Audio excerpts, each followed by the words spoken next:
JavaScript performance guide में आपका स्वागत है। इस गाइड में हम आपके जावास्क्रिप्ट कोड को ऑप्टिमाइज करने की टेक्निक्स एक्सप्लोर करेंगे। मेमोरी मैनेजमेंट और रेंडरिंग परफॉर्मेंस पर फोकस करते हुए हम कवर करेंगे कि आप अपने एप्लीकेशंस को कैसे तेज और ज्यादा एफिशिएंट बना सकते हैं। चलिए कोड ऑप्टिमाइजेशन से शुरू करते हैं। एक आम गलती है इनएफिशिएंट लूप्स का यूज करना। यह जरूरी है कि सही लूप मेथड्स यूज करें और अननेसेसरी इटरेशन से बचें। की पॉइंट्स में बिल्ट इन अरे मेथड्स यूज करना, जब पॉसिबल हो लूप्स को ब्रेक करना और अरे लेंथ को कैश करना शामिल है। फॉर एग्जाम्पल, लूप के हर इटरेशन में अरे लेंथ रिकैलकुलेट करने के बजाय लूप से पहले इसे एक वेरिएबल में स्टोर करना बेहतर है। ये छोटा सा चेंज सिग्निफिकेंटली परफॉर्मेंस इंप्रूव कर सकता है, स्पेशली बड़े अरेज में।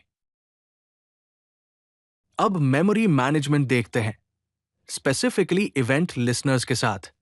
एक आम इशू है प्रॉपर्ली इवेंट लिसनर्स को रिमूव न करके मेमोरी लीक्स क्रिएट करना।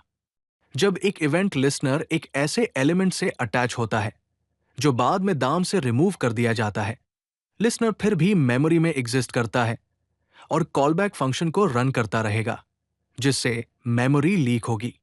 इससे बचने के लिए श्योर करें कि जब इवेंट लिसनर की जरूरत ना हो तो उसे रिमूव कर दें, खासकर जब एलिमेंट्स रिमूव या रिप्लेस किए जा रहे हों। नेक्स्ट, हम डेटा स्ट्रक्चर ऑप्टिमाइजेशन एक्सप्लोर करेंगे। जब यूनिक वैल्यूज के साथ काम कर रहे हों, सेट यूज करना अरे यूज करने से ज्यादा एफिशिएंट है। Set data structure near constant time lookup offer करता है, यह चेक करने के लिए कि एलिमेंट एग्जिस्ट करता है या नहीं, अरे के लिनियर लुकअप टाइम के कंपैरिजन में इंक्लूड्स यूज करके। सिमिलरली, डायनामिक कीज के लिए, स्पेशली ऑब्जेक्ट्स या किसी भी तरह के डेटा के साथ, मैप प्लेन जावास्क्रिप्ट ऑब्जेक्ट से बेटर परफॉर्मेंस और मेमोरी यूजेज प्रोवाइड करता है। मैप किसी भी डेटा टाइप को की बनने देता है और इंसर्शन ऑर्डर भी मेंटेन करता है, जो बहुत यूजफुल हो सकता है जब कीज का कोई पर्टिकुलर ऑर्डर यूज कर रहे हों। चलिए रेंडरिंग परफॉर्मेंस ऑप्टिमाइजेशन पर फोकस करते हैं। एक आम इशू है जब एलिमेंट के स्टाइल्स में multiple changes layout thrashing cause करते हैं। यह तब होता है जब मल्टीपल स्टाइल चेंजेस ब्राउजर को लेआउट को अननेसेसरी मल्टीपल टाइम्स रिकैलकुलेट करने को ट्रिगर करते हैं। यह बेटर है कि सब स्टाइल चेंजेस को बैच करें और रिक्वेस्ट एनिमेशन फ्रेम कॉलबैक्स के अंदर लेआउट प्रॉपर्टीज रीड करें, एक्सेसिव रीफ्लोज और रीपेंट से बचने के लिए। यह रेंडरिंग को ऑप्टिमाइज करने में हेल्प करता है और परफॉर्मेंस इंप्रूव करता है। चलिए दाम ऑपरेशंस ऑप्टिमाइजेशन पर विचार करते हैं। जब दाम अपडेट कर रहे हों, multiple individual updates multiple reflows trigger करके परफॉर्मेंस बॉटलनेक्स कॉज कर सकते हैं। इससे बचने के लिए हम अपने दाम अपडेट्स को डॉक्यूमेंट फ्रैगमेंट यूज करके बैच कर सकते हैं, जो हमें मेमोरी में सब दाम मैनिपुलेशंस करने देता है और फिर एक साथ पूरे फ्रैगमेंट को दाम में अपेंड करने देता है। ये रीफ्लोज और रीपेंट्स की नंबर को ड्रामेटिकली रिड्यूस करता है। अब असिंक ऑपरेशंस ऑप्टिमाइजेशन पर डिस्कस करते हैं।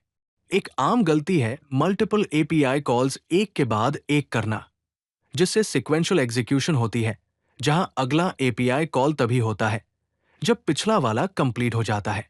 इससे अननेसेसरी डिलेज होते हैं। इसके बजाय हम प्रॉमिस डॉट ऑल यूज करके इन एपीआई कॉल्स को साइमल्टेनियसली कर सकते हैं। ये हमें एक ही टाइम में मल्टीपल रिक्वेस्ट्स करने और रिस्पॉन्सेज तेज रिसीव करने देता है।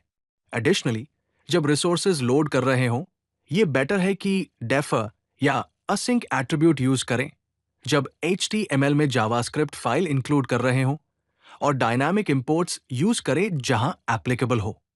ये इनिशियल पेज लोड इंप्रूव करता है और पेज को इन रिसोर्सेज के लिए वेट करने से बचाता है। चलिए मेमोरी मैनेजमेंट और गार्बेज कलेक्शन ऑप्टिमाइजेशन में डाइव करते हैं।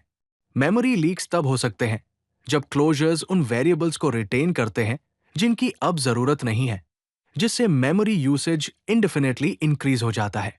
मेमोरी लीक से बचने के लिए क्लोजर्स का ध्यान रखें और लार्ज ऑब्जेक्ट्स के रेफरेंसेस क्लियर करें, जब उनकी अब जरूरत ना हो।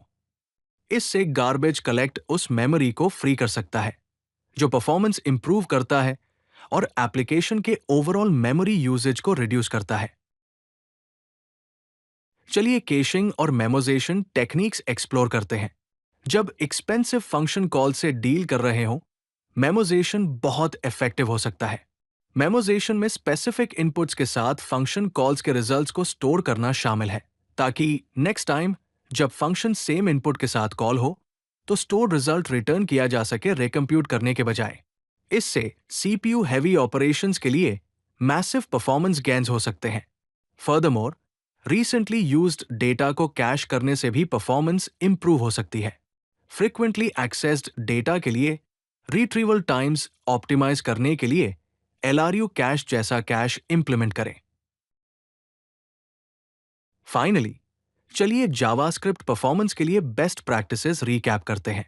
कोड ऑप्टिमाइजेशन के लिए हमेशा modern data structures like set और मैप यूज करना प्रेफर करें और दाम ऑपरेशंस बैच करें। मेमोरी मैनेजमेंट के लिए श्योर करें कि आप रिसोर्सेस क्लीन अप करें और जहां जरूरी हो वहां कैशिंग इंप्लीमेंट करें। इन प्रैक्टिसेस को अप्लाई करके आप अपने एप्लीकेशंस के परफॉर्मेंस को सिग्निफिकेंटली एनहांस कर सकते हैं और हाई परफॉर्मिंग वेब एप्लीकेशंस भी बिल्ड कर सकते हैं। अगर आपको ये वीडियो पसंद आई तो लाइक बटन जरूर दबाएं और चैनल को सब्सक्राइब करना न भूलें। ऐसे ही और यूजफुल कंटेंट के लिए codelucky.com पर जरूर विजिट करें।